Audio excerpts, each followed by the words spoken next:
ตราธรรมอันชื่อว่ามหาสติปัฏฐานสี่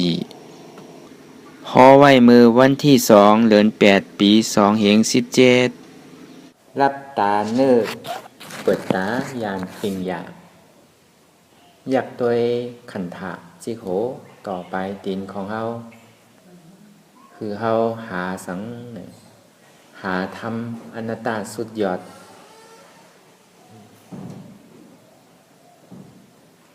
ปกติว่าในสติปัฏฐานสี่นะเป็นจิตตานุปัสสนาสติปัฏฐานเป็นแห่งใหญ่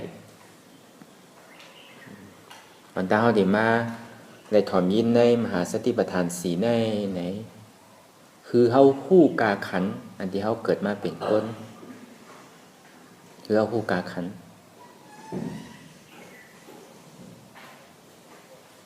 อันเฮาเกิดมาเป็นก้นในก็บอกว่าเฮามีตาหน้าศีลาสมถะภาวนาเฮาเฮ็ดกันมาเฮาจึงได้มาเกิดเป็นก้นก็ในเฮามาเกิดเป็นก้นยาวไหนเฮามาทบมาเกิดเป็นก้นยาวซ้ำเป็นก้นพุทธศาสนาก็ในเป็นก้นพุทธศาสนายาวไหนสามารถทบพุทธาพระเป็นเจ้าสูตรที่3เนี่ยสูตรที่3มันว่านั่นเป็นพระเป็นเจ้าธรรมะธาตุสัมมาสัมพุทธาเนี่ยอันที่เฮามาทบอยู่มาแล้วธรรมะธาตุเนี่ยทำคำสั่งสอนของพุทธาพระเป็นเจ้าก็ยังตึกอยู่ธาตุธาต่อพระเป็นเจ้าเนี่ยอยู่กับกุฏิกุตังมีศักดิ์เสกอยู่รายแหละเฮาอย่าไปกันเน่ว่าปารมีเฮามีปารมีเฮาเตรียมทนอย่าไปน้อยใจอันนี้เฮามาหวานเฮามาเฮ็ดเหตุสังนะเหตุโลกุตระ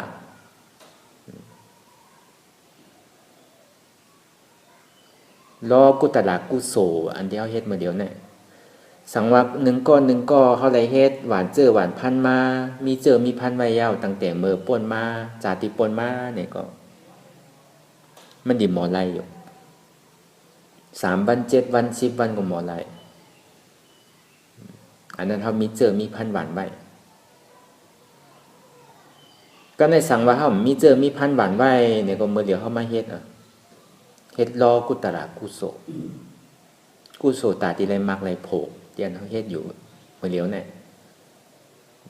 อันใน26ปุ่งนี่เฮาเฮ็ดมาโมเดียวเฮาเฮ็ดกันมาโมเดียวเอาตาหน้าศีลาสมถะภาวนาปั่นตรงขึ้นอยู่เอาติ๊กๆเอาก็ในเฮามาเฮามีเจอมีพันไว้ตั้งหลังจัดป่นมาเนี่ยก็เฮาสามารถเฮ็ดดอกุตระกุโสเตียนเฮาเฮ็ดอยู่พ้องยามมื้อเหลียวเนี่ยพ้องว่าปารมีเฮาเต็มแล้วบ่ดีว่ากำซื้อมันนี่ก็เพราะปารมีเฮามีกุโสเฮามีในเฮานับต่อๆดิเลยมาถ่อมมายินถ่อมยินยาวซ้ำดีป้าใจตาดีมาจ้างกรรมตื้อกรรมได้เฮ็ดเตเอาเตนั่นเนี่ยเพราะเฮามีบารมีเฮามีกุศลนี่เฮาได้มาอยู่หลายแลลองปารมีลองตาหน้าศีลาลองสมถะนั่นอย่าวิกันเน่ยก็เพื่อเฮาเฮ็ดมาแล้วเฮาสันติได้มาทบยากันวันมื้อนั้นจังดีว่าลืมแปบหมดก็ในสังว่าเฮามีเจอมีพันไว้เมื่อจัดป่นมาเฮาได้เฮ็ดไว้นั่นก็ในเซตาก็ในมื้อนั้นเฮามาเฮ็ดซ้ำขึ้นมาปลูกขึ้นน่ะเหมือนเฮามาปลูกเจอปลูกพันไว้เอามื้อเดียวพอเฮามาปลูกเจอปลูกพันไว้ยาวในนาสีนาเนี่ยเฮาติแลมันนาสีนาวันนาเลินนาปีนาจัดนาตึงห้างตึงติไรเนี่ยนอนได้มันในนาสีนาเนี่ยอย่าพี่เข้าใจเลขเหตุการณ์มันติกอันมันติไรเนี่ยมันติเกิดขึ้นก้อยเฮาหลุเหตุการณ์มันเฮาใครใดสั่งเฮาหลุปลูกอันนั้นมันตึงไหลจ่องดีบานลืมแปบหมด เฮาไหลมาทบได้มายินได้มาจ้างกำเย้าไหนอย่าไปอยู่เว้ากินหวางอยู่ที่ไหนก็ดีปอกกะฮอกะเฮิรนก็ดีนี่คือเฮาเอากะตื้อกำวันใดเฮาเฮ็ดเป็นไรวันใดสิปอกนี่ก็เฮ็ดวัน2ปอกก็ได้กลางในเจ้าไปคำเฮาเฮ็ดคือมันมันวันหนึ่งเจ้าเนี่ยมันดิเกิดขึ้นอยู่บ่ห้อมลงเดิมนี่ป่านั้นว่านั้นมันอยู่ที่จ้องนี่ไหนมันอยู่ที่หุ่นเจ้าหุ่นจ้างในข่าวเขามันอยู่เมืองกะลามันอยู่เมืองผีเมืองสางมันอยู่ที่หมักล่ำหัวใจเขาเนี่ยนี่ป่านี้มันเกิดขึ้นในกุฏิเฮิรนเฮาก็หมอเกิดขึ้นอยู่สังว่าเฮาปล่อยเฮาล่าเฮาแปลเฮากะเฮ็ดอยู่เนี่ยก็บอกว่าเฮากะเฮ็ดที่เฮิรนนั่นในอายตนะทั้งหมดทั้งเสียงมันจังยาจังเกาเฮาใจเฮามันนิ่มแล้วจงดีว่าตาดีไรมันหยาบได้แต่ตาดีเฮ็ดที่เฮิรนอยู่หลายเฮาได้มาเฮ็ดตินในไหนจุงจันกันนั่นน่ะคือเฮาเป้ใจนั่นน่ะก็ในเฮามาวนว่าเกาหนุ่มนาลิเฮ็ดไรเนี่ยอันเป็นหนุ่มหรือเกาก็มีโดยไรตัวสินั่นเกาเท้าอาสาแก่น่ะเฮ็ดไรอันเป็นแก่แล้วเฮาก็มีทั้งเพิ่นก็ยังเฮ็ดไรอยู่เนี่ยอันนี้มันสิเฮ็ดให้เฮาเป้ใจเหมือนหนังเฮาอยู่ที่เฮิรนไหนๆเฮาเฮ็ดกล้วยเฮาเฮ็ดทางกล้วยมันเหมือนน้ำข่อยตามันดีลงจูน้ำเมเนี่ยมันง่ายๆตาดีถึงน้ำเมเนี่ยหยาบเต้ๆก็ในอันเฮามาจวนกันเฮ็ดเปิ้นเฮ็ดก็เฮาเฮ็ดนะเหมือนหนังเฮาอยู่ในน้ำเมอยู่ในเฮือลำเดียวกัน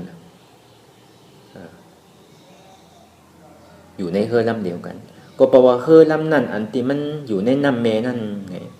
น้ำเมมันใครใหญ่ก็คือใหญ่มันดีแล่นจูน้ำปังหลายหมดน้ำมหาสมุทรเพราะว่าน้ำปังหลายอันนั้นมันดีแล่นจูดีน้ำหมดของอันดีอันงามของจ้าของหวยของห่างเป็นเปอะเป็นกลมกูเจอกูร้องเนี่ยเพราะว่ามันไหลเขานำสมุทรไหลเขานำปังหลายเย้าเนี่ยมันดิใสกล้วยมดนี่ป่านก็เหมือนกันก้นเฮากูก็เนี่ยอันว่าเฮ็ดพิษนี่มันมีก็ก้นเฮามันพิษมากกูก็สังว่าเฮากับพิษเตอร์ในอันนันตริยากรรมหาป้าเนี่ยแต่เฮาไหลเอามาผลสังว่าเฮาเฮ็ดพิษเนี่ยก็เฮามาทบกันเนี่ยเป็นก้นก็เป็นก้นเดียวแต่ที่มาทบญาศาสนาข้ามผ้าเป็นเจ้าและมาถ่อมยินตราผ้าเป็นเจ้าและมาจ้างกรรมเนี่ยก็เฮ็ดจอมแน่เพราะเฮามีเพราะเฮาได้กับพิษเตอร์อันนันตริยากรรมหาเปิงแน่เฮาได้ทบเอาเฮาเป็นก้นก็เป็นก้นดีและขนามเต็มทนเนี่ยมาจองดีว่าอย่าไปกันแนวเฮาเลยเฮ็ดจ้าเฮ็ดสังมากกว่ายาวเนี่ยคือเฮาลืมไปหมดปล่อยไปหมดอย่าไปเอาลองตั้งหลังมาเฮ็ดถือเป็นทุกขะอย่าไปเอาลองตั้งหลังมาให้เป็นทุกขะอยู่หลายพุทธาภาเป็นเจ้าว่ามัชฌิมาปฏิปทาเนี่ยมัชฌิมาปฏิปทาเนี่ยเหมือนหนังพาเขาในกลางแก่26ปุ่งมัชฌิมาปฏิปทานั้นก็แปลว่า26ปุ่งห้องอภัยสีภูมิ4เมืองโครงกลาง1เมืองผี6ปุ่งเมืองสางเมืองผาเมืองสาง15ปุ่งเมืองจันอันสุทธาวาสาเนี่ยว่าใน26ปุ่งนั่นเฮาเหลกมาหมดเนี่ยอย่าไปใครกับเป็นเนี่ยผีดีโกนดีสางดีเนี่ยอย่าไปใครเป็น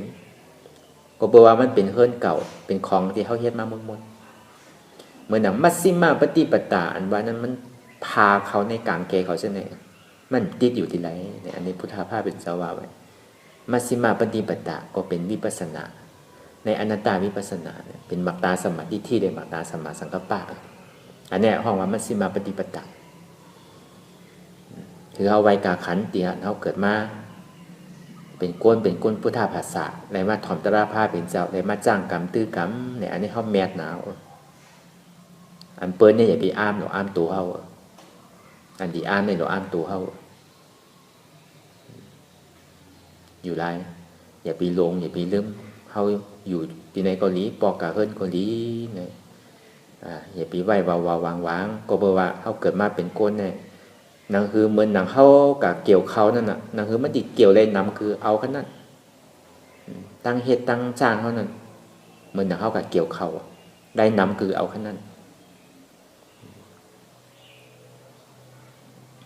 กำในกำน้ำในก็มันยินได้ยินมาหลายปีแล้วในข่าวต่าง4-5 ปีมาในเกาหลีพออยากติกันเนซื้อเนี่ยสติปัฏฐานสีในเนี่ยว่าขึ้นนาในก็ไรขึ้นนาอะไรก็มันดีถึงอยู่เหมือนหนังขาดยามติขึ้นต่างสีดีกองมูนั่นเนี่ยขึ้นนาอะไรก็มันดีถึงอยู่ตะลามันก็เหมือนกันก้วยเนี่ยว่ากับปอยาเฮาเฮ็ดห่อมเฮ็ดเตในห่อมวานเนี่ยเขาสำคัญนี้ว่าสติปัฏฐานสีใครขึ้นนาอะไรก็ไรอันไหนพอเฮาวาที่นั้นในเฮาผิดเนี่ยก้นวาก็ผิดก้นถ่อมก็ผิดถ่อมว่าซ้ำเอาลองอันในมาวายในห่อมหู้ในเฮาซ้ำวานี่ผิดอยู่หลายแดะเฮาเฮ็ดสังก็ยาวเนี่ยพอห่อมหู้นี่เฮาอย่าไปลาลีวะพอเฮาวาก็จังผิดก้นหู้เนี่ยเปิ้นว่าอยู่หลายกาที่หลายที่หลายตั้งว่ามันเหละใกล้ยินนะมันว่าสติปัฏฐานสีเนี่ยให้ขึ้นหน้าไหลก็ถึงเหมือนกันอยู่เนี่ยอันนั้นเฮาผิดเอาก็ในพอเฮาไก่ยินที่ไหลเนี่ยก็เฮาอย่าไปว่าพอเฮาฮู้เฮาไปว่าพอเฮาบ่ฮู้เฮาอย่าไปว่าคือเฮาเลยก็สอนลูกสอนหลานสอนแต่ก็ธรรมะมีสวยเฮาก็บอกว่าสติปัฏฐานสีเนี่ยมันมีอยู่กายานุปัสสนาสติปัฏฐานจิตานุปัสสนาสติปัฏฐานเวทนานุปัสสนาสติปัฏฐานธรรมานุปัสสนาสติปัฏฐานในเขาสีอันเนี่ยพาอันไรแปดก็ไรก็ในพระสังว่าเขากะที่สิกยามอันหนึ่งที่ว่ากายานุปัสสนาสติปัฏฐานอันนี้มันดิเป็นไล่สางเก่ากับตัวลูกขันธาก็เพราะว่าลูกขันธาไม่ยาวจากนี้เฮ็ดคือเก่าเป็นทุกข้าก็ในพอตัวเอาพอลูกหายกับยาวมันดิมีลูกปะพรมลูกปะสางอรูปปะสางยาวกว่ามันดิรับรูปรับนามยาวกว่าเอาอารมณ์เป็นสุญญตาเนี่ยมันมีหลายสร้างบางปอกาตัวในจิตในใจเป็นแต่ใจเนี่ยเพราะมันมีใจก็มันมีทุกข้าวมาปอสำคัญด้วยในเวทนาใจตื้ออันไรอันนึงเนี่ยมันไรมันดีเป็นอาจารย์เก่าขึ้นอาจารย์สางที่เขาเคยยามกับเป็นมาพอมันรับไรมันดีเป็นตาติยะจตุธาในตาติยะจตุธาเนี่ยมันก็อยู่ในอายุอาสาสางในหาปากกำพาก็ในปนรับรูปรับกายานุปัสสนาสติปัฏฐานรับวิญญาจิตานุปัสสนาสติปัฏฐานแล้วเอาอารมณ์ของเขานั่นก็อยู่ที่สุญญตาเอาอารมณ์ก็อยู่ที่สุญญตายาวเนี่ยมันสัมติกะเป็นเหมือนหนังฉากของปอผ้าเป็นเจ้าเนี่ยมีก่อเรียวอันไรยาวกว่าเป็น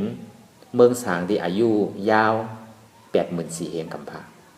พาแตก84,000เฮงปอกอันนั้นเขาเคยเป็นมาหมดยามเป็นมาหมดเพราะมันมีธรรมะมาจอยแห้งในตามันดิหันในมันง่ายๆตาดิหันอนัตตาเนี่ยอยู่หลายแหละอย่าวินับตัววานะอันนี้มันดีกับเป็นช้างเพราะมันเป็นได้ก็ดีว่ามันเป็นหยาบมันง่ายๆอันนี้บนโอตุกฆ่าได้เตะล่ารูปไรได้เตะมีรูปมีนามมีรูปก็มีนามก็มีกับสัญญาอะไรเลยมันมีขันเมืองโกนมีขันถา5 เปิงขึ้นกับ4 เปิงขึ้นกับ1 เปิงนึงเสร็จอันนี้คือเขาป่องอันนี้เขาว่าเกี่ยวกับลอกีกันก็เนี่ยพอลอกุตลาลูเนี่ยก็เนี่ยเขาบอกว่าลุกขึ้นหน้าอะไรก็ไรก็เนี่ยพอขึ้นกายานุปัสสนาสติปัฏฐานตัวในตัวในกายอันเดียวตัวกว่าติ๊กๆไหนตัวในรูปอันเดียวกันซ้ำมีธรรมอย่างตาเนี่ยตามันดีถึงมันมีวันมันก็ในจิตานุปัสสนาสติปัฏฐานตัวในจิตานุปัสสนาสติปัฏฐานอันหนึ่งอันเดียวซ้ำปึงอิงเนื้อรูปปึงอิงเนื้อเวทนาปึงอิงเนื้อธรรมะมันขึ้นไรตัวในใจอันเดียวมีใจแค่ซ้ำหูจักทุกข้ามีเวทนาซ้ำมีรูปอันรูปมันดีเฮ็ดนั่นก็ซ้ำมีก็ในพวกกับตัวที่รูปกับตัวที่นาม เมื่อนังมาหินมันมีใจอ่ะเฮาติก็เฮ็ดจื้อเอาแหละเมื่อนังมีจื้อซ้ำมีรูปเฮาซ้ำสิเฮ็ดจื้อแหละตอนหนังเวทนาเนี่ยมันก็ยังหลดไหลปึงอิงเนื้อรูปนามมันยังหลดไหลปึงอิงเนื้อกายอนุปัสสนาสติปัฏฐานเนี่ยจิตตานุปัสสนาสติปัฏฐานมันจึงที่ฮู้จักอารมณ์ทุกขาสุขาอุเบกขาก็ได้เท่ากับปึงอิงเวทนาอันเดียวมันมีรูปมีนามไรก็ได้เท่ากับปึงอิงเนื้อรูปอันเดียวเขาสำใจเขาสำกับปึงอิงในกายอนุปัสสนาสติปัฏฐานอันที่ห้องวันรูปนั่นในเขาสำปึงอิงว่าจิตานุปัสสนาสติปัฏฐานเวทนานุปัสสนาสติปัฏฐานเนี่ยมันปึงอิงอันนี้สันติเฮ็ดสื่อเมื่อไหร่อยู่หลายมันอาศัยกันนะมันปึงอิงเนื้อกันในสติปัฏฐานสี่เนี่ยห้องว่ามหาสติปัฏฐานสี่การในเขาสำกับปึงอิงเนื้อถ้ามันเดียวอนัตตารูปก็มีนามก็มีกายานุปัสสนาสติปัฏฐานก็มีจิตานุปัสสนาสติปัฏฐานก็มีเวทนานุปัสสนาสติปัฏฐานก็มีเขาสัมผัสเอาธรรมมันใดตาดิกาเขาหันอยู่ธรรมเขาสัมผัสเอาอันใดเฮ็ดเคิงมือมันเป็นที่ไหนเมื่อหนังเขาพายเฮอเมื่อย่ำไปถึงผังเนี่ยมันก็ยังหลดเลยอาศัยปึงอิงเนื้อเฮออันนั้นอยู่เพราะว่ามันถึงผังนายาวเนี่ยก็มันก็ปล่อยอยู่หลายเขาปล่องใจเรื่องมหาสติปัฏฐานสีเนี่ยอันนี้ครับตีข้อรายละเอียดมันเขาตีไรคู่ไว้เป็นตอนสอนไว้เขาตีไรกับวอกมันไรเพราะมันถามมากอันนี้ลำลองเตะมันยินมันน้ำหึงหนาว4-5 ปีแล้วเขาก็ซ้ำจอมบาจอมแม่เนี่ยขึ้นหน้าอะไรก็เหมือนกันถึงเหมือนกันเนี่ยเพราะเขาพูดเนี่ยขึ้นชื่อขึ้นแล้วมันถึงไรก็ในมันดิถึงไรก็คือละอันว่าขึ้นหน้าอะไรก็ถึงนั่นเนี่ยคือเขาปอกกับเนี่ยก็ในเขาพูดจับรูปขันธะพูดจักนามขันธะพูดจักเวทนาปฏิว่ากรรมสื่อมันก็เป็นโกนเขาเนี่ยเพราะเขาเป็นโกนอยู่เขามีลักษณะ32เต็มทนพูดจักทุกขาสุขะมีรูปมีใจอยู่อันนี้เขามีกันกูก่อนในกายานุปัสสนาสติปัฏฐานในจิตานุปัสสนาสติปัฏฐานในเวทนานุปัสสนาสติปัฏฐานพอไม่ย่อแต่ก็รูปวิญญาณเวทนา3ตัวเนี่ยเขามีเหมือนกันกูก่อนเนี่ยสังว่าเขามีอันนี้3อันยาวเนี่ยอันนี้ได้ขึ้นนาอะไรก็อะไรอยู่กันเขาพูดจากว่ารูปที่มันเป็นเหมือนอย่างเขาปฏิวัติมาหลายทีหลายตั้งก่อนนี้เขาพูดจากรูปธาตุนี่มันเป็นซื่อรูปธาตุก็เป็นเฉพาะเจ็บแก้นตรงตอดเนี่ยสั่นไหวไม้กัดอ่อนแข็งสู้ตุ่มจับใหญ่อันที่มันเฮ็ดทางสร้างปองอยู่นั่นอันในห้องวันรูปอันรูปตัวในห้องว่ากายอนุปัสสนาสติปัฏฐานกันในอันพูดจักว่าเจ็บแก้นตรงตอดเนี่ยสั่นไหวไม้กัดอ่อนแข็งสู้ตุ่มจับใหญ่ซึมหยดนั่นนอนห้องว่าจิตตานุปัสสนาสติปัฏฐานอันนี้เขาก็ฮู้ว่ามันเป็นจังได๋ก็ในเวทนานุปัสสนาสติปัฏฐานฮู้จักว่าเวทนานุปัสสนาสติปัฏฐานเนี่ยทุกขเวทนาสุขเวทนาอุเบกขาเวทนาอันที่เฮาหันดีเลยเปิ้นนั่นฮู้ดีเลยเปิ้นนั่นเนี่ยเป็นทุกขเวทนา3เปิงตัวนั้นก็ในพอเฮามี3เปิงตัวนั้นเฮาฮู้3เปิงตัวนั้นเอาเนี่ยเฮาก็คืนนาที่เป็นธรรมานุปัสสนาสติปัฏฐานบ่เป็นจิตให้ได้ถึงพอฮู้3ตัวนี้เอาเนี่ยเฮาซ้ำเอาเพราะว่ามันเกิดขึ้นมายาวเนี่ยเหมือนกายอนุปัสสนาสติปัฏฐานเกิดขึ้นมายาวก็ใจฮู้เนี่ยเป็นจิตตานุปัสสนาสติปัฏฐานเกิดขึ้นมายาวก็เวทนานุปัสสนาสติปัฏฐานเกิดขึ้นมาเนี่ยกันในอันที่เอาคือตัดเขาจะในขาดโลอันที่ว่างอะไรซื่อๆเนี่ยเฮาหลกขึ้นนาที่อันเป็นธรรมานุปัสสนาสติปัฏฐานสันติได้ขึ้นไรซื่อล่ะโดได้ปึงอิงเนื้อทุกขเวทนาโดได้ปึงอิงเนื้อเวทนายอมรับทุกขาขันธ์ใจวางเป็นอนัตตาอันนี้ได้เพราะเขามี3ลักษณะเนี่ยเขาขึ้นนา1แล้วเพราะเขามี3ลักษณะแน่ๆสมาขึ้นนาอะไรก็ถึงหัวในมันเป็นไรชื่อคือก็มันเป็นไรอันนี้คือเขาฮู้ไว้กำในเขาจะมีธรรมานุปัสสนาสติปัฏฐานฮู้ย่าว่าเป็นอนัตตากำในเขาจะมีกายานุปัสสนาสติปัฏฐานอันที่ห้องวันรูปก็ในจิตานุปัสสนาสติปัฏฐานอันที่ห้องมันนามอันนี้เขามีก็ในเวทนาเขายังไปฮู้เพราะเขามี3เปิงยาวในเขาสำรวจเลยกับปึงอิงเด้อสิกที่อันคืนกันนั้นมันเป็นสิกอย่างเป็นสึกเวทนาโดยเลยปึงอิงเนี่ยทุกขเวทนาอะไรออกอันนี้ก็ไรอยู่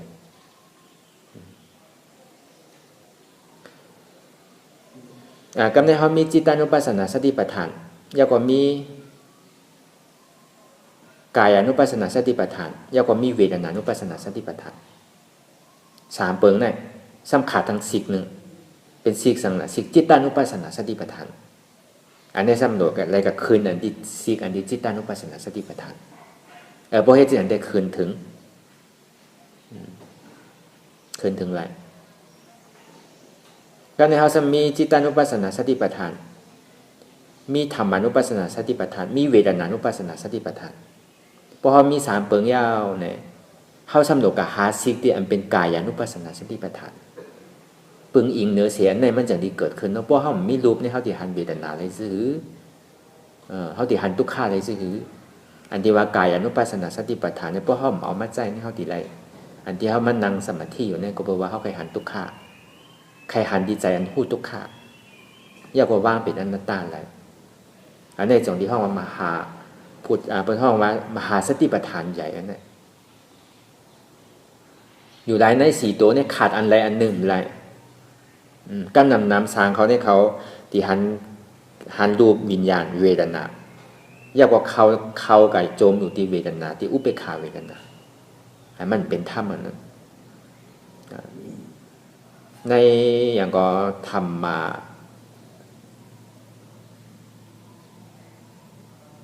นุปัสสนาสติปัฏฐานนั้นมันมีเพราะมันมีก็มันก็เป็นสาเป็นนั่นเป็นลายเก่าเขาที่จองที่คือเขาฮู้ไว้ว่าในสติปัฏฐาน4เนี่ยตึงตีไรอิงปึงเหนือรูปวิญญาณเวทนาเย้าก็ธรรมะอนัตตามันตึงตีไรปึงอิงในยิติกะใครเอาอันใดเฮ็ดก็ไรอยู่อันเคิงตัดมันเต้ๆในเป็นธรรมานุปัสสนาสติปัฏฐานเมื่อนังกายานุปัสสนาสติปัฏฐานเวทนานุปัสสนาสติปัฏฐานจิตานุปัสสนาสติปัฏฐานนั้นมันก็เหมือนเฮ่อเตียนเฮาขี่เหมือนหนังเฮ่อที่เฮาขี่ที่คำผังก็ในพอถึงผังยาวเนี่ยก็คือ3ตัวคือ3อันเนี่ยก็ถูกปล่อยไปจึงที่ขึ้นไหลตอนหนังธรรมานุปัสสนาสติปัฏฐานที่อันพุทธาภาเป็นจะห้อยว่าสเปธรรมาอนัตตาตอนหนังธรรมยังเป็นอนัตตาตอนหนังอันเดียอันเขายึดตื้อกรรมอยู่เนี่ยยังหนูได้ปล่อยไปแล้วเนี่ยอันนี้คือเขาบอกเหมือนสติปัฏฐาน4เนี่ยเหมือนว่าเขา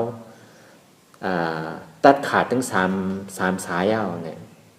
พอตัดขาดทั้ง3สายระยะเนี่ยตั้งอันเซนตั้งนั่นเพราะเขาตัดขาดอะไรทั้ง3สายยาวเนี่ยพอตัดอะไร3สายยาวเนี่ยกำลืนสุดอันที่เคิงตัดมันนั่นทางเซนนึงก็ยังบอกได้ตัดแบบมันก็เป็นที่สุญญตาห้องว่าซื่อเนี่ยเพราะว่าขันธาเขายังอยู่ก็เป็นห้องว่าสาอุปติเสสานิปันเพราะขันธามอยู่แล้วก็ปล่อยเอามีเอาเคิงตัดเท่ากับมีเอาเสียงเอาเมื่อยังมีขันธาอยู่ในสิกขึ้นใด4สิกนี่มันดีกว่าไปหมดเป็นห้องว่าสาอุปติเสสานิปันเอาอารมณ์กับจับอยู่ที่สุญญตาเป็นห้องว่าพระราชสมบัตินะอันนั้นเป็นใจยหันตาตัวนี้มันดีกว่าไปตั้ง4อันนะก็ในถึงดีมันสุดเสียงมายาวขันธาล่าสุดเสียงหายกว่ายาวนะเป็นห้องว่าอนุปฏิเสสานิปันเคิงตัดมันก็หลุดไหลปล่อยไปเลยมันมีอย่างที่อันจองดีว่าสัพเบธรรมาอนัตตาทำดังโมตังเสียงนั้นมีอนัตตาอันเดียวตอนหนังนิพพานก็ยังเป็นอนัตตาอันนี้คือเขาป่องเกี่ยวกับลองเกี่ยวโดยลองสติปัฏฐาน4เนี่ยมันละเอียดนะอันที่เข้ามาเฮ็ดอยู่เมื่อเลี้ยวเนี่ยก็เป็นสติปัฏฐาน4ห้องมหาสติปัฏฐาน4เอาใจเป็นเปิงหลงเอาจิตานุปัสสนาสติปัฏฐานเป็นเปิงหลงก็เปลว่าเหตุหักเงามันเต้ๆมันมีดินนั่นนะเพราะเขาหาใจเป็นเปิงหลงยาวเนี่ยเขาไม่ได้ตัดอยากกำปอเขากับตัดตีรูปเนี่ยมันหายกับมันสัมปอกขึ้นนะก็ในพวกกับตัวดีเวทนาเพราะเวทนาก็สัมปอกขึ้นเมื่อไรได้หักเงามันไปขาบเตอได้มันตีปอกกันที่เหมือนอย่างเขากับคุดต้นไม้เพราะเมื่อไรหักมันไปเอาออกเนี่ยมันตีออกที่มันแบบมงในบางซองเนี่ยเพราะเขากับตีกับทางไม้มันตั้งเหนืออันหน่อมาขาดกว่ายาเพราะยาซ้ำหน่อใหม่ขึ้นที่ซ้ำนำเลยเก่าทั้งอยู่ไรอันดีว่าคือกับด้วยใจเป็นรักเป็นตีอันหล่ำรองมันนั่นก็เปลว่า เหตุหักเงาอาจ้องทุกข้าหลงนั้นมันมีดีนั้นมันมีดีนั้นนะมันมีดีนั้นอยู่ไรมาพอเขาตีกลางว่าโดยได้เอากายานุปัสสนาสติปัฏฐานโดยได้ต้วยดีนั้นนะโดยได้ต้วยดีเวทนานุปัสสนาสติปัฏฐานโดยได้ต้วยดีนั้นนะก็ในจิตานุปัสสนาสติปัฏฐานโดยได้ต้วยดีจิตนั่นนะมันพอเขากับเพ่งมาหัวใจเขาในเป็นจิตอ่ะมันใจตัวนี้เนี่ยมันอยู่กับกุฏิเหรออันนี้เขากับสางเฮินมันสางเฮินถือมันทางอันนี้เขาหยุ่มพิษกันเขาพังพิษกันเขาวาพิษกันมาน้ำนายเอาแต่ตัวเขาเฮ็ดเต้นะเขาสำคัญนี่ว่าสติปัฏฐานสี่ขึ้นหน้าอะไรก็ไล่เนี่ยอย่าไปลาลีลาอันนี้เขาหลุดในคู่ลองมันเป็นซื่อเนี่ยพอดีไม่ย่อเต้ก็รูปวิญญาณเวทนาเป็นอนัตตา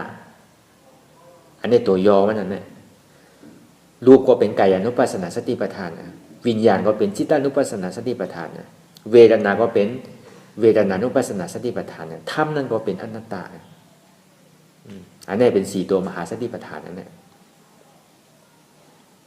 อยู่หลายอันที่เข้ามาเฮ็ดอยู่เมื่อเดียวนั้นมันเป็นจิตานุปัสสนาสติปัฏฐานที่อย่างซ้ำโดดเลยเป็นจิตานุปัสสนาสติปัฏฐานละเนี่ยก็แปลว่า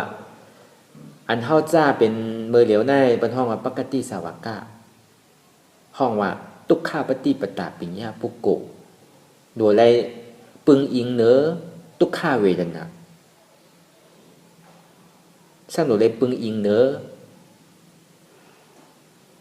ห้องว่ากายานุปัสสนาสติปัฏฐานรูปขันธานั่นพอห้องมันนางห้องพันทุกขาพอเขาจุเขายางเข้าไปอันเป็นยางของตึงวันมันพันดีทุกขานั่นนอนก่อมพันพอยาวนอนรับก่อยาวจุกก็มันหันมันเหมือนหนังนี่มันหันไว้อยู่ลายเลยดูเลยปึงอิงเนื้อดูขันธาป้อมมีดูขันธาเนี่ยตาที่หันทุกข้ามมีมันเป็นสิ่งนั้นก็ในห้ามป้อปึงอิงเนื้อดูขันธายาวป้อมันเฮ็ดทางสร้างปองมายาวเนี่ยป้อมันเหมือนเขาตังน้ำไม้เหมือนเขาตังเขาไผ่มันแห้งคือเขามันซุกไว้กันนะน้ำมันพดขนาดอันตัวไพ่อันเท่าส่วนไพ่อยู่นั่นมันก็เหมือนกายานุปัสสนาสติปัฏฐานห้องมันรูปทับอันอายมันขึ้นมานั่นห้องว่าหนามทัดห้องว่าจิตานุปัสสนาสติปัฏฐาน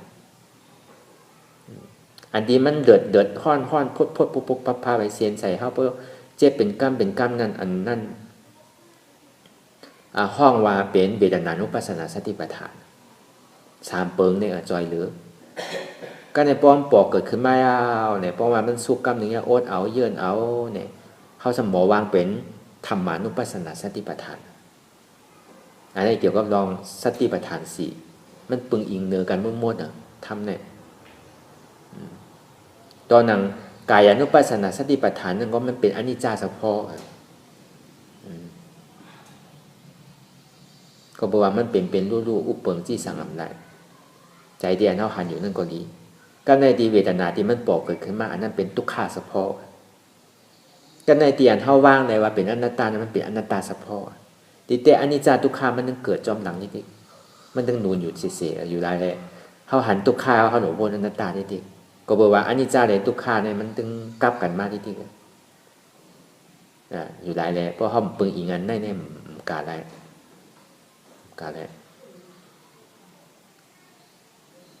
ก็ในพวกมายอให้เป็นซื่อละหันหู้หับบางเนี่ยอันนี้ก็เป็นสติปัฏฐาน4หันสังหันสภาวะเจ็บแกนต้งตอดเนตรสั่นไว้ไม่กัดอ่อนแข็งสู้ตุ่มจับยายจึมหยอดปึงอิงเนื้อเสรูปขันท่าอันว่ากายานุปัสสนาสติปัฏฐานจึงที่หันก็ในพอหันยังหู้ปึงอิงเนื้อจิตานุปัสสนาสติปัฏฐานใจหู้นั่นปึงอิงอันที่เจ็บแก้นต้องตอนนี้สารปอกเกิดขึ้นมานั่นหันว่ามันเจ็บหันว่ามันเป็นทุกข์อันนี้ห้องว่าเป็นจิตานุปัสสนาสติปัฏฐานเป็นหมักตาสมาธิที่ของใจตัวนี้ก็ในเวทนานุปัสสนาสติปัฏฐานยอมหับทุกข์ขานใจที่มันปอกเกิดขึ้นมานั่นยอมหับอันยอมหับในเป็นเวทนานุปัสสนาสติปัฏฐาน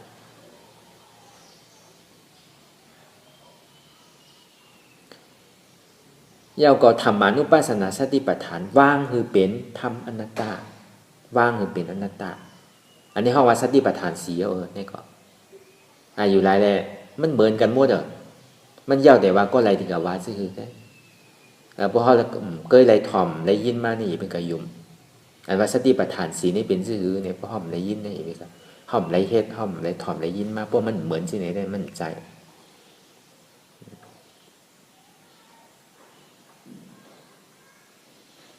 ก็ในสมีทางอันหนึ่งสติปัฏฐาน4นั่นมีซื่อๆไหน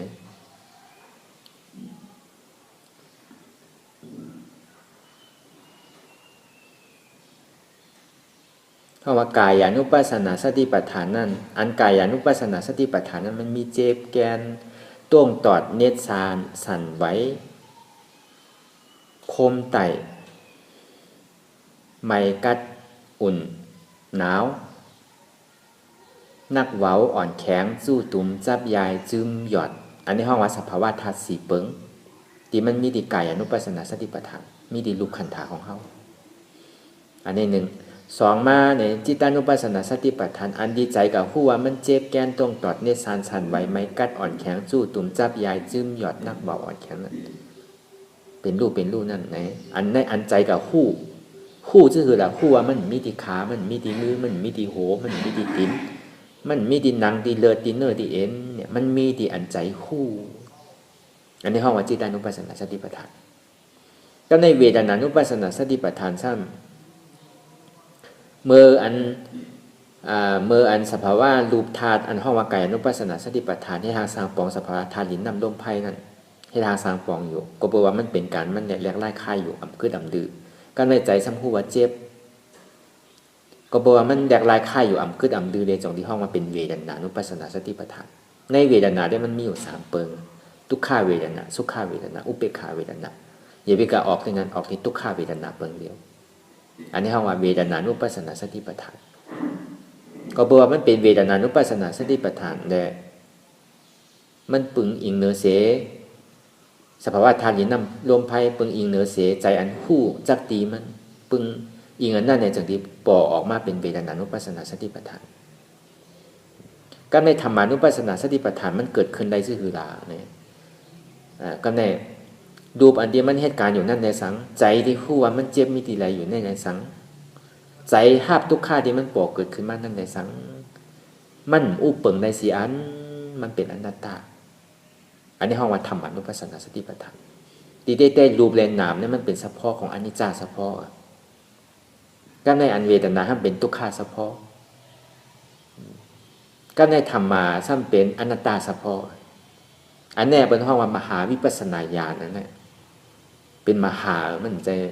สติปัฏฐานใจว่าวิปัสสนามาหลายเนี่ยเป็นมหาสติปัฏฐานใหญ่เตียนเฮามาโจนกันเฮ็ดอยู่เหมือนเดียวเนี่ยป้อมซับแรงปันเนี่ยก็ติ่มปองติ่มผู้สติปัฏฐานเป็นชื่อหือในเฮาติ่มปองเพราะห้อมปองหยองนิดเดียวนะเปิ้นว่าก็ลาลีว่าถ่อมเต็มเตกับผู้ลาลีว่าจ้อมเปิ้นนี่มันหลายเฮาผิดเฮาที่ยังตั้งผิดเนี่ยพอเปลี่ยนเรื่องเหล่านั้นยาวเนี่ยจังที่ห้องมาปิญญาสัมมาทิฏฐินะตั้งหันเฮาในถูกจังที่ว่าปิญญาสัมมาสังกัปปะตั้งวนเฮาในถูกหันได้วนในถูกมันผิดแล้วมันเปิงแล้วก็ในพอเฮาหันถูกวนถูกเนี่ยตาอันเฮาติ่มไรอันถูกนี่มันมีทางมันติ่มไรได้อยู่หลายเจ้าวางพระเจ้าเนี่ยพอเฮามีเจอมีพันไว้เนี่ยก็พอเฮามีเจอมีพันไว้ใน3วัน7วันพอเฮา1เฮาต้องเป็นวิปัสสนาร้อนๆเนี่ยตึ้งสิเป็นกำเดียวอริยะก็ในพอเฮามีเจอมีพันมันเฮามาเฮ็ดไว้เนี่ยก็นาสีนามันตึงการทั้งหลายวันนาตั้งแต่1วันต่อถึง29วันเป็นวันนาเดือนนาตั้งแต่1เดือนต่อถึง11เดือนเป็นเดือนนาปีนาตั้งแต่1ปีต่อถึง6ปีมันพุทธาภาเป็นเจ้าเนี่ยจ้างเป็น6ปีแล้วมันจะก็ถึง40ปีปลายพุ่นน่ะ46ปีเหมือนเจ้าศิวะนั่นศิวากานั่นเป็นครูสอนตะลาปานนั้นน่ะก็เปิ้นหมาหน้าใหญ่แหละวนมา 2-3 วันก็ดีไลเฮ็ดไก่ให้มาใจเวลาเป็น45-46ปีนี่เป็นยะหันตะอยู่หลายในหมาหน้าในอายุใหญ่หมาหน้าในอายุใหญ่สำคัญแท้ๆเพราะเฮาปล่อยได้เนี่ยมันง่ายๆก็ในแฮมจาดนาใน3จาด7จาดเนี่ยเฮาสิได้ทบ มือนหนังเฮาติดตายก็ยาวในอยู่ๆเฮาลืมอนัตตาปุ๊บเนี่ยขึ้นกับเมืองผีเพราะกัตายโดยอนัตตาซ้ำกับญาติผีอริยานั่นนางวิสาขาเขาอนัตตาปิ่นเขาคุณผีเขาเต็มปีกับหมดทั้งเมืองผีเปิ้นก็มีเปิ้นก็สอนเปิ้นก็จ้างมันเฮาจ้างนี่แหละเฮาสิได้กระทบเพราะเฮามันก็เป็นเมืองผียาวเนี่ยก็แน่พระเจ้าอริยเมตไตรโปรดเกิดขึ้นมายาวเฮามีเจอมีพันยาวเนี่ยเฮาซ้ำสิได้กะเป็นเหมือนนั่นน่ะอยู่ได้แลอย่าไปโกทุกข้านั่นคือป่องใจได้คือเฮ็ดจอมหนังดีเจ้าเฮาว่าเนี่ยมันถึงไรเฮามาหวานเจอหวานพันยาวมาเดียวเฮาได้เฮ็ดมาเมื่อจัดก่อนก็เฮาได้มาหวานไว้จัดไม่ก็มันก็ตกลื่นเนาะของเฮาตายมาบ่กี่จัดน่ะอันนี้มันตกลื่นคือเฮาป่องใจคือเฮาเข้าใจยีหลีเป่องใจเข้าใจยีหลีอันนี้มันเป็นเรื่องนำรองเต้ๆอันนี้สติปัฏฐาน4เนี่ยมันยิ่งมันนำหนาวในกลางตลาดนี่แหละก็ยิ่งมากูตีกูต้าเขาเอาในแหลมาวาที่นี่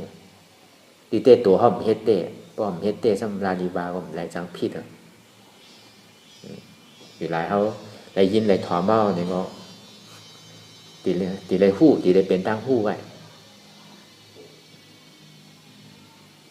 จอดีว่าวัตตาพุทธาภาเป็นเจ้าในเป็น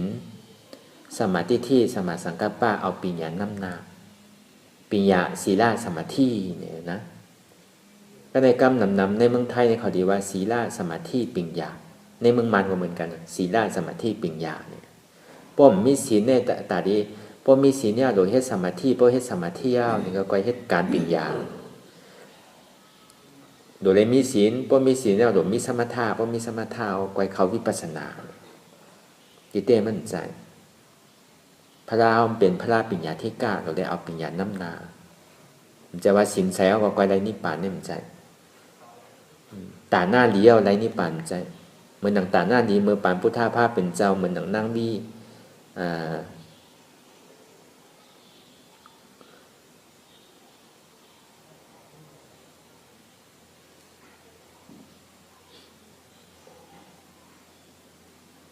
นางมันดิกาเหมือนนางมันดิกาดูต้านยาหันตาพระราเป็นกองเงาทางอันหลูมันนำป้วนแล้วนั่นไม่แข็งนำนะเป็นยาหันตาหลูมันพระราเป็นเจ้าทางยังได้กับตกนาลายเป็น7 วันพอเขาดูเขาหมอไว้ว่างใครดูเป็นผีดีก้นดีเนี่ยก็เป็นเจ้าหนังนั่งมันดิกานั่นเป็นตัวแตกมันแต่ตกนาลายเป็น7 วันอันนี้ดีโกนะเพราะเขาดูเย่าเนี่ยก็เพราะเขาหมอไว้ว่างใจเหมือนที่เจ้าว่ามากเมื่อว่านะตาหน้าตั้งแต่เงาตั้งแต่กลางตั้งแต่ปลายเหมือนพวนสามหานะทั้งหลูญ่าเป็นยาหันตาเป็นสีหาปากเป็นเฮงเป็นหมื่นหลูญ่าพระราเป็นเจ้าทั้งเกิดย่ำไรนิพพานนะยังกับตกน้ำลายเป็น7 วันนั้น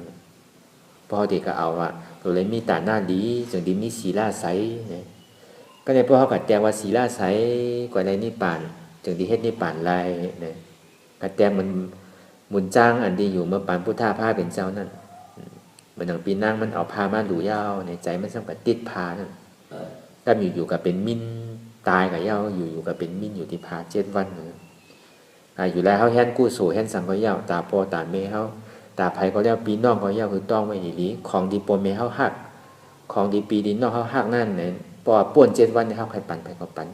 มันก็ซ้ำหัวกับเผาให้แปรที่จริงนั่นเนี่ยมันปอกับเผาเตอร์เขาเนี่ยใจเขายังหักยังติดอยู่เนี่ยมันป่วนอีกบอกอยู่หลายแล้วอันเมี่ยวอันกินเลิศนั่นเป็นมิ้นเป็นยุ่งเป็นสังเจเนี่ยมันอยู่ใน7 วัน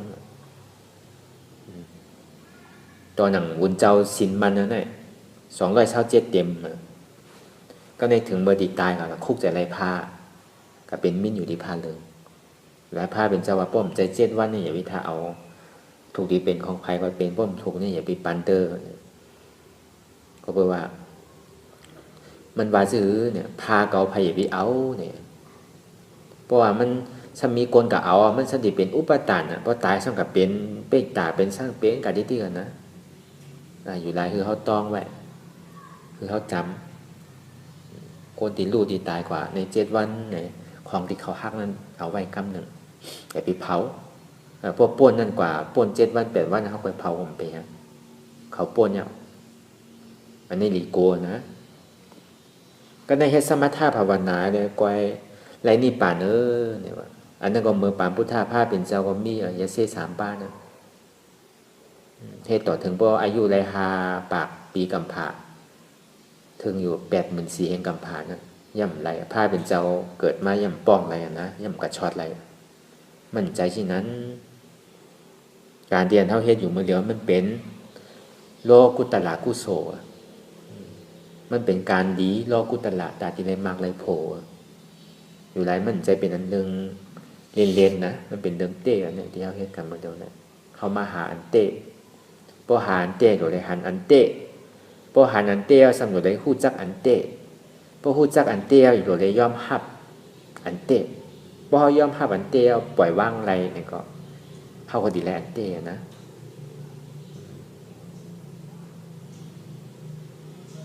หันเจ็บฮู้เจ็บว่าเป็นอนัตตาหันทุกขาวนทุกขาเป็นอนัตตาเตียนเฮาวนอนัตตานั้นก็คือเลยหันทุกขาเตียนเฮาวนอนัตตานั้นก็เลยหันเจ็บหันว่ามันมีอยู่ที่ไหนเอามันนอวิญญาณเอาใจฮู้เป็นเปิงใหญ่ตัวที่อันใจฮู้ติ๊กตัดที่ใจฮู้ติ๊กเขาติ่มเลยตัดหลายปอกก็ในเพราะว่ามันปอกก็ขึ้นมาเอารูปก่อมหัวขาก็เมียใจก็เมียเจ็บก็หันมันอยู่ที่ไหนมันหันเป็นอันหนึ่งอันเดียวเนี่ยเขาเอาหน้าตาตัดแค่นั้นแต่อันหน้าตาตัดที่อันนั้นน่ะเขาหันใจหัวใจดีเต้มันมีอันเดียวเลยเพราะเขาตัดใจตรงนี้แล้วเนี่ยก็มันที่เข้ากับเดียวมากตัดกับยาวเป็นโผล่กับเดียวอันนี้พอเขาหันเจ็บอันหนึ่งอันเดียวยาวเนี่ยบอกว่ามันส่งบันมากที่เขาก็สำหนุนเลยยอมหับพอหันเจ็บอย่าไปปลายมันอย่าไปโก้มันอย่าไปก้านมันยอมหับวางเป็นอนัตตาที่อันนี้เป็นสติปัฏฐานมหาสติปัฏฐานใหญ่ที่เขามาเห็นกันมาเดียวอย่าไปทางว่ามันเล็กมันเป็นใหญ่อันนี้มหาเนี่ยก็เดียวมหาสติปัฏฐานมหาพุทธธาตุแล้วก็มหาวิปัสสนาเนี่ยนะก็ไปทางในมหาพอป่องกำไตเขาก็มหาเนี่ยทุกขามหาที่เขาถึงยอมห้ามมันอันที่เขานั่งรับตาอยู่พายเป็นเจ้าอันส่วนนั่งรับตาหาก็อยู่ในเก่ามาจูสุยาวเนี่ยเอหิปัสสิโกมาตัวเก่าแลเขาก็หลบบ้างหรือยอมห้ามบ้างเป็นอนัตตาเลยหรือเอาวนยาวๆข้าวยามหึงอย่าไปว่าไพ่ป้วนอย่าไปว่าเทิงป้วนเตียนหันแลเตียนเฮาวนมันเพ่งเป็นกันหันอยู่อ่ำวนก็ไม่ไรวนอยู่อ่ำหันก็ไม่ไรอย่างเกิดขึ้นมากก็หันเป็นอันเนื่อนเดี๋ยววนแทบตาเป็นอนัตตาไรเมื่อเฮาวนนั่นก็เฮาอย่าไปกันคือเฮาหมอปล่อยว่างอันว่าปล่อยว่างในเฮาหนูไรยอมหับปล่อยว่างไรห่มโจมหับตอนอันว่าปล่อยว่างเพราะเฮากันเนี่ยมันดีอะไรมันดีสั่นที่ใครสั่นที่อยู่กับกันเสียงที่เฮาได้ยินอยู่นั่นก็เสียงลูกอ่อนเสียงธรรมเสียงกาเสียงนกเสียงเขตเสียงแมงสังก็ดีเนี่ยมันมีกับเสียงมันหลายแมงมีเขตมีนกมีเสียงลูกอ่อนเสียงไห้มีเสียงถ้ำมีมันเป็นเฉพาะเสียงมันอุปเปิงอ่ำใดเป็นอนัตตาแสดงพอกับว่าเราเป็นเสียงลูกอ่อนเสียงกาเสียงนกเสียงหนูเนี่ยพอกับใส่เจื้อเขาตีวนเขาตีกันเน่นั่นนี่ตีกันเน่พิษอันนั้นที่อย่าไปคือมันเป็นเฉพาะเสียงมาได้เสียงนั่นก็อุปเปิงอ่ำใดเป็นอนัตตา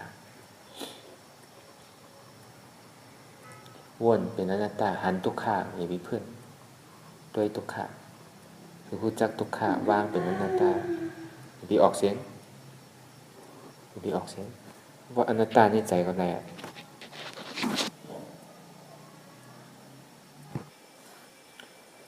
อ่ำต้งอ่ำหนึ่งอ่ำค่ายอ่ำลายอ่ำถอยหลังอย่ายอมซุ่มใส่อัตตาอันมันจี้สั่งคือหนึ่งคือต้งคือค่ายคือลายคือพื้นคือมื่นตาอย่าปัญย่อมก้านอัตตาไว้ใจหฐานเสสืบต่อการปฏิวัติธรรมสมาธิที่หันสัง หันสภาวะเจ็บแกนโต้งตอดเนตรซานสั่นไหวคมไต่ห้อนไม่กัดหนาวนักเว้าอ่อนแข็งสู้ตุ้มจับยายจึมหยอดห้องมาเป็นสภาวะธาตุดินน้ำลมไพอันใดอันหนึ่งที่มันปอกเกิดขึ้นมาไหนเหมือนหนังเจ็บแกนโต้งตอดเนตรซานสั่นไหวคมไต่ป้อนปอกเกิดขึ้นมายาวไหนคือเขาวนว่างว่าอ๋อเป็นธาตุลมอุปเปิงอ่ำไรอนัตตาห้อนไม่กัดหนาวป้อนปอกเกิดขึ้นมายาวไหนคือเขาวนว่างว่าอ๋อเป็นธาตุไฟอุปเปิงอ่ำไรเป็นอนัตตานักเว้าอ่อนแข็งป้องปอกเกิดขึ้นมาไหนคือเขาวนว่างว่าอ๋อเป็นธาตุลิ้นอุปเปิงอ่ำไรอนัตตาสู้ตุ้มซับยายจึมหยอดอำนั้นก็เป็นลู่มันไพ่น่ะหันอยากมันหันโจกแก้วอ่อนกำเดียวเนี่ยอันนั้นปอกขึ้นมาเนี่ยก็คือเฮาวนวางว่าอ๋อเป็นสภาวะธาตุน้ำอุปเปิงอ่ำไรอนัตตาอ่ำใจเก่าอนัตตาอ่ำเป็นเก่าอนัตตาเก่าอ่ำเป็นอนัตตาอ่ำมีเก่า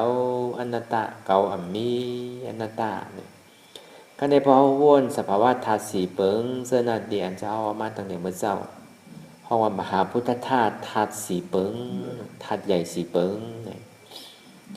ตั้งแต่จิโหต่อไปตีนของเฮาเนี่ยพอวนยังปอกเกิดขึ้นมาเนี่ยพอวนว่างมาเป็นสภาวะธาตุลมธาตุไฟธาตุดินธาตุน้ำเฮาติ่มได้กับวนมาเป็นโหเก๋ามือเก๋าขาเก๋าโกนเก๋าแอวเก๋าหนังเก๋าเนื้อเก๋าเอ็นเก๋าดุเก๋าเลือดเก๋ามันติ่มมีเก๋าตัวไหนก็เพราะว่าจิโหต่อไปตีนเฮาในมันเป็นกายานุปัสสนาสติปัฏฐานเป็นลูกคันธาอันที่มีสภาวะธาตุสี่เปิงซึ่งนั่นให้ทางสร้างปองอยู่เรียกลายค่ายอยู่กูกินข้าวยามอ่ำกึดอ่ำดื้ออันนั้นพอมันป่อมาเนี่ยย่อก็ป้อนกับวนว่าโหเจ็บโหมีเจ็บมีเจ็บเป็นอนัตตาขาเจ็บขามีเจ็บมีเจ็บเป็นอนัตตามือเจ็บมือมีเจ็บมีเจ็บเป็นอนัตตาก้นเจ็บก้นมีเจ็บมีเจ็บเป็นอนัตตาแอวเจ็บแอวมีเจ็บมีเจ็บเป็นอนัตตาเราวนบ้างที่ไหนทำไงเวทนาก็โหลต้อยใจก็พงปิวไว้มันหนังลิงหาแหวนกอบต้นไม้อ่ำพวกทีกอบกิ่งไรดีเนี่ยมันหนังก้นกังเถินกังป่ามันหนังก้นกังเส้นตาสายตั้งกังพิษไว้หัวที่ออกตั้งไรดีเนี่ยคือเขาเอาสติมาอยู่ที่ลมถอยใจเขาออกเอายานปิญญากับตัดที่เวทนาให้ที่ไหนบอก3 มินิท5 มินิทที่ไหนเพราะว่ามันหันเจ็บอันหนึ่งอันเดียวเนี่ยเขาก็ซ้ำขึ้นเอาอนัตตาที่ที่แก่ป้อมเพศไรล่าเนี่ยปล่อยแบดกล้ามหนึ่งอันที่เจ็บนั่นอย่าไปตัวปอกขึ้นตัวลมถอยใจเขาเกิดออกตายเกิดตายเกิดตายเขาเป็นออกลู่เป็นดูเป็นดูป้องบอกว่าเกิดแวบบอกว่าตายป้องเกิดแวบตายเป็นทุกข้าอุปเปิงอันไรอนัตตาคือเขาวนวางสิเนี่ยบอกกับ3 มินิ5 มินิเหมือนอย่างเขาหอกาอยู่เส้นตาสายตางตียังตึกเป็นไพ่แรงอยู่เนี่ยเขาคึดกำหนึ่งพอเป็นไพ่เขียวในโลกาทั้งนั้นเพราะว่ามันหันเจ็บอันหนึ่งอันเดียวยาวหันเจ็บเปิงหนึ่งเปิงเดียวยาวเนี่ยก็เขาก็ซ้ำโลหอกาก่อนทางวนเป็นอนัตตาก่อนทางเขาวนจริงกันก็ในพอไพ่แรงเขาหกึดไหนก็พอเขาป่นก่อนเนี่ยเขาก็จังกัดเตอร์กัดตำบนไหนได้การที่เขานั่งก็เหมือนกันเหมือนเขาขับรถแต่การในพอไพ่เขียวเกิดยาวเนี่ยก็เขาก็โดยเย็บกว่าทางบางปองมันจังขำพวกที่ออกซื้อเหมือนอย่างลิงเลยแวนกอบกิ่งหนึ่งกิ่งหนึ่งก็ในมันตันกว่าโมดำพวกที่เอาอันใดเป็นถ้ำเนี่ยเพราะว่ามันกวางตั้งอยู่ที่นั้นเนี่ยเขาปอกขึ้นตัวลมถอยใจอันนั้นเป็นได้กันก็ในอัตตามันสำดิสั่งนะหนึ่งแหละตรงแหละค่ายแหละลายแหละพ พื้นแหละมื่นตาแหละอัตตามันสิสั่งนี่ดิอัตตาหลวงอันไหนอัตตาใหญ่อ่ะปอนว่าคือหนึ่งอ่ำหนึ่งอนัตตาโต้งอ่ำโต้งอนัตตาค่ายอ่ำค่ายอนัตตาพื้นอ่ำพื้นอนัตตามื่นตาเก่ามื่นอนัตตาเมื่อสั่งเก่าบ้านนำไหนยาวอ่ะเนี่ยก่อมจ้อมใจเมื่อทางยาวเนี่ยหนูไว้ใจหัดหาดูอย่าไปเอาตามใจเขาว่าอย่าไปเอาใจว่าอย่าเอาทำว่าสมาธินี่มันหนึ่งสั่นตั้งมันห้องว่าสมาธิ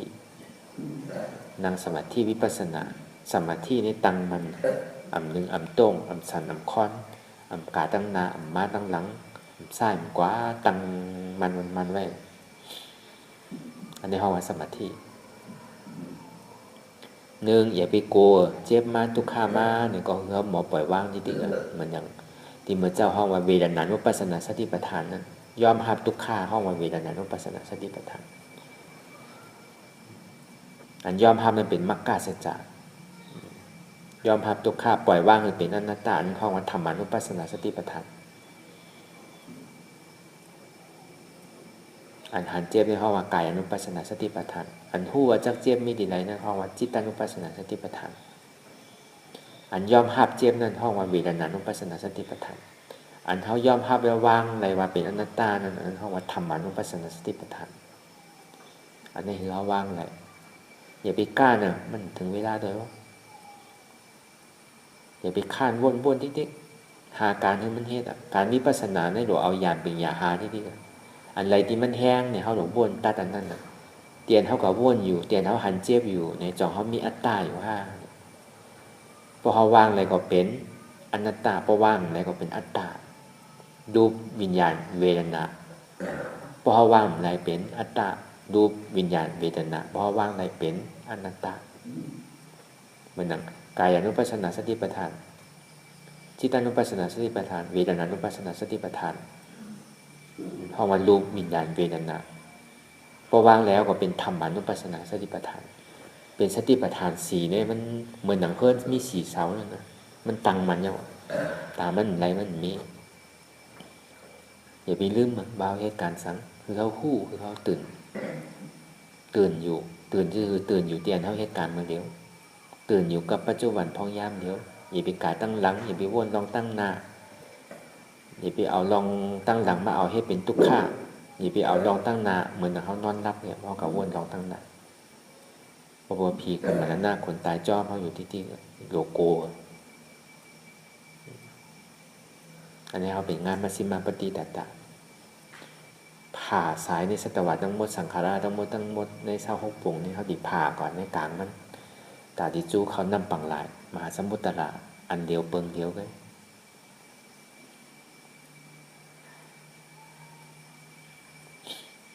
เราไว้ใจคาฐานสืบต่อการปฏิบัติธรรมคือสภาวะปดสุดเสียงเก่งหายกว่าไว้เอาคืออะไรขึ้นในคำเดียวพวกก็เลยคาฐานก็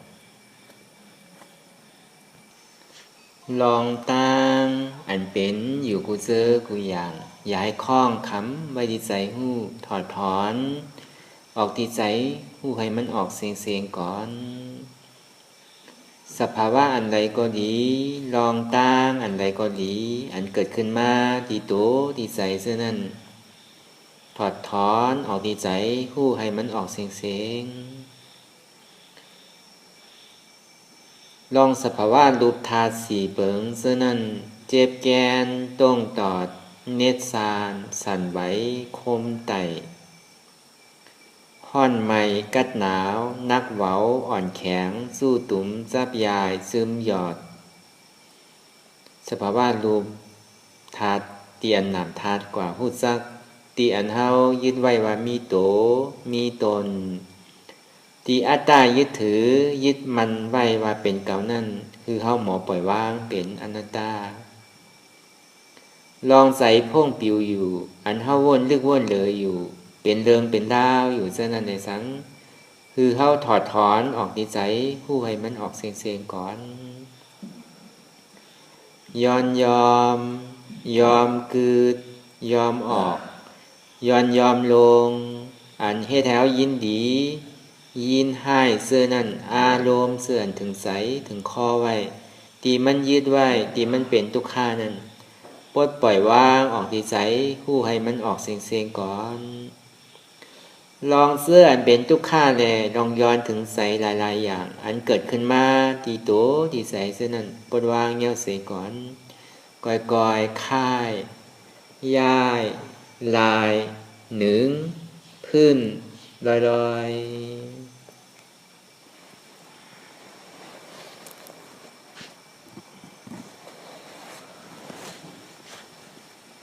ปล่อยยาวๆไหนก่อยๆเปิดตามึนตาลอยได้เป็นการปฏิวัติธรรมค้นหายอดธรรมอันเกิดขึ้นที่โตที่ใสอำนั้นค้นหาเหตุหากเงาอจองทุกข้างตรงนั้นต่อสืบกว่าเฮาที่ได้แผ่เมตตาถึงเวยเนี่ยสัตวะทั้งหมดทั้งเสงได้มาหับพรดีในการปฏิวัติธรรมเฮาในคำขึ้นวันเหมือนในก่อนกูโกนในตั้งใจตั้งคออีเลียวในแผ่เมตตาถึงพ่อแม่พี่น้องเสื้อเคอสัตวะทั้งหมดทั้งเสงเดียนเฮาได้ตั้งใจฆ่าตายก็ดีอำได้ตั้งใจฆ่าตายก็ดีในคือขอได้หับพรดีกุศลเตียนเฮาได้มาหลุนโตขันถาวทั้งหมดทั้งเสียงในหนังคือแหละกุศลพรดีที่ได้ถึงเขาเนี่ยก็เข้าไว้ตั้งใจดีๆเลยแผ่เมตตาอีตังมีบุญยังอาสวัคยังวะหังหอตุมาปุญญาภากังสเปสตาสัมมาลพันตุอีตังมีบุญยังอันเก่าคาไลมาตือกรรมปฏิบัติวิปัสสนาภาวนาอาหันยอดธรรมนตาในอาสวัคยังเป็นอันเตแซบแดดแปดอาสวาสีเปิงเสียาวแลนิปานังตีนิปานันพอตูให้ถึงเสกรรมตีคามาปุญญาภากังพรดีอันคามานังมีปัสสนาภาวนาทรงยืนปันสเปสตานังเตซาปอเมสัญญาติกาเต้นเคเจอใครไตก็แลจากว่าสัตวะตั้งสิ่งตั้งหลวงนั้นสัมมาลพันตุอะไรพรดีหนังกันตั้งเก่าคาตั้งเสกเสกรรมติคาโนสาธุสาธุสาธุ